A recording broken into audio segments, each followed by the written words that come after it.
Welcome back to Red Cedar Radar. I'm here with just one of the We Got It podcast members. We miss you, Abby. We're here to recap Michigan State's win over Iowa, their first Big Ten matchup of the season. Overall, great performance and a solid win. Final score of 71-52, so not much competition, I would say, after those first couple of minutes. Spartans started off a little shaky, but were able to kind of regain their composure pretty quickly. Iowa came out hitting. They were ready to play. And I think the Spartans maybe were caught off guard a little bit at first, kind of some messy turnovers right away, kind of found their footing after that. Anything just off the cuff that you'd like to share? Yeah, I think what impressed me the most tonight was just the defensive performance from the Spartans. I think this is their fourth straight game holding opponents under 60 points. That is, you're right. I forgot about that. Which is just like thinking of the opponents they've played last four games, including UNC and now Iowa in the Big Ten. Just super impressive, and were they able to withstand kind of that shakier start when they weren't hitting their shots, had some roll off the rim. But when they have that defensive intensity that is right out of the gates, they can kind of afford to kind of weather some of those shaky stretches.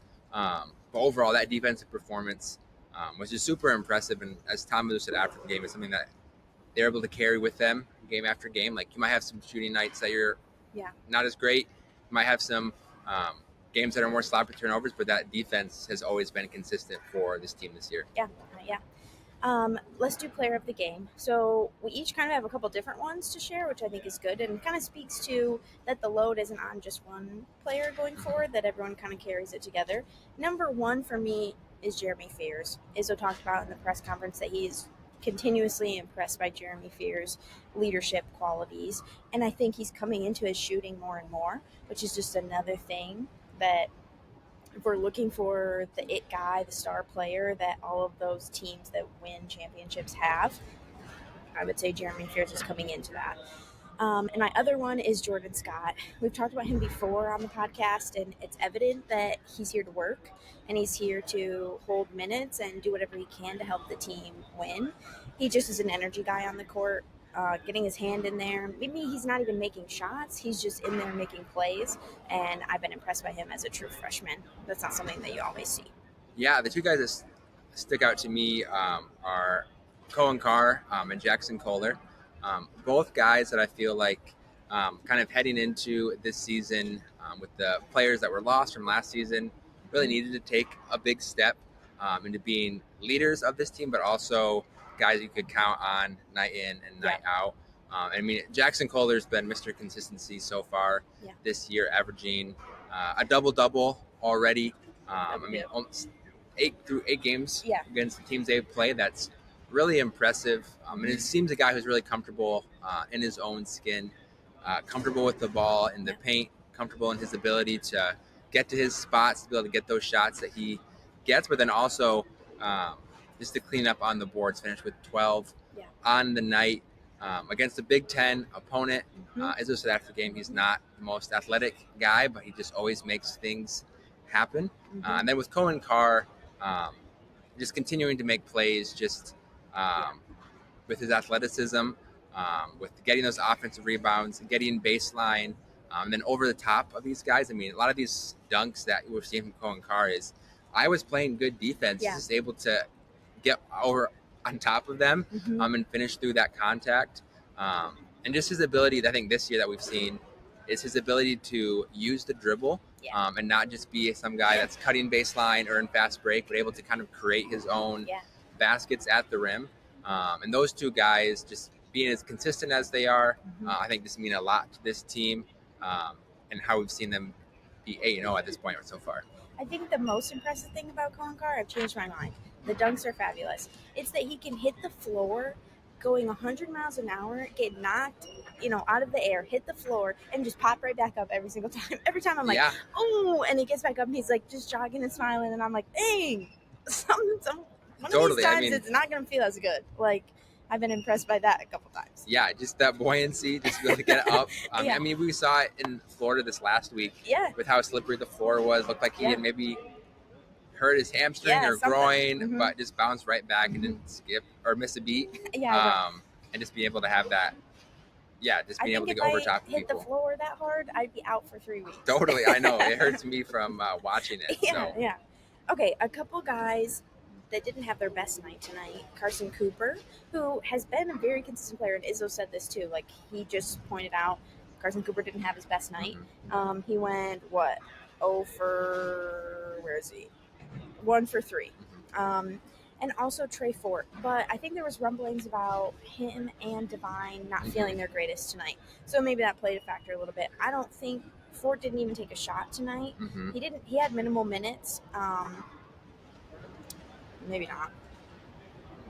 13 minutes, maybe a little less than he's seen in the rotation. Got a lot of cardio tonight. Yeah, but something to watch for to ensure that those aren't trends that continue. I don't imagine with Carson Cooper that it will be. Everybody has off nights. Yeah, I think with Coop, I think a quality that we've seen from this team collectively is nobody tries to do too much. They kind of know their role on the court. And it seemed like tonight he maybe was putting the ball on the floor a little bit too much, trying to dribble a little bit too much on the perimeter, kind of leading to some turnovers, some sloppy play. And I'm sure he'll admit that he didn't have a great game tonight, but like Izzo said after the game, like he's been fantastic so far this year and a consistent presence.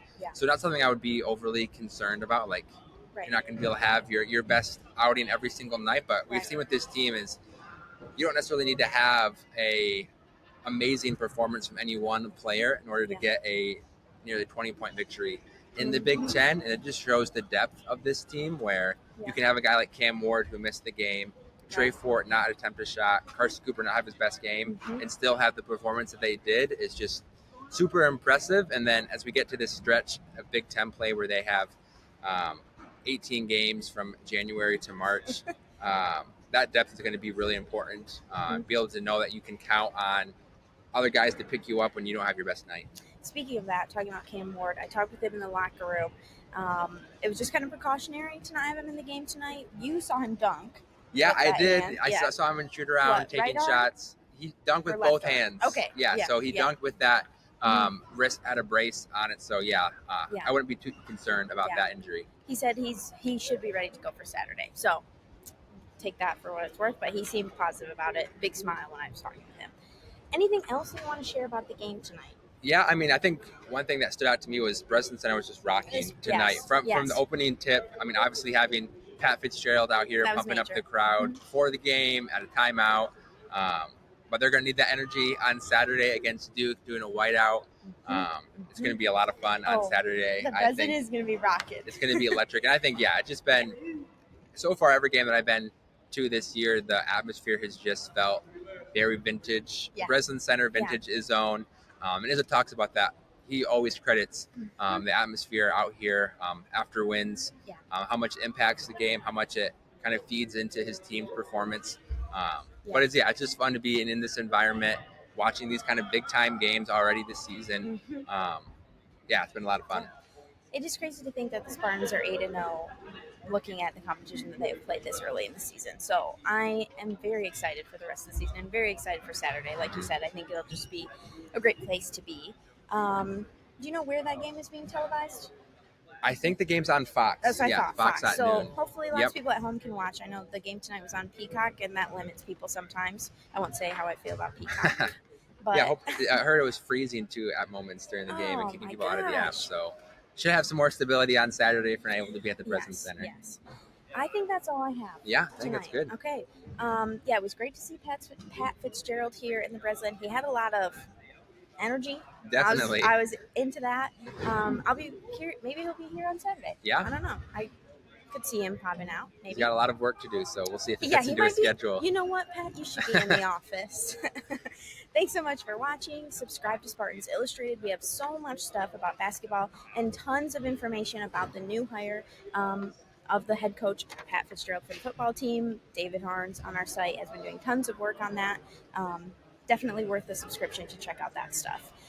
Subscribe to Red State Radar and the We Got It podcast, wherever you listen to podcasts, and find us both on YouTube.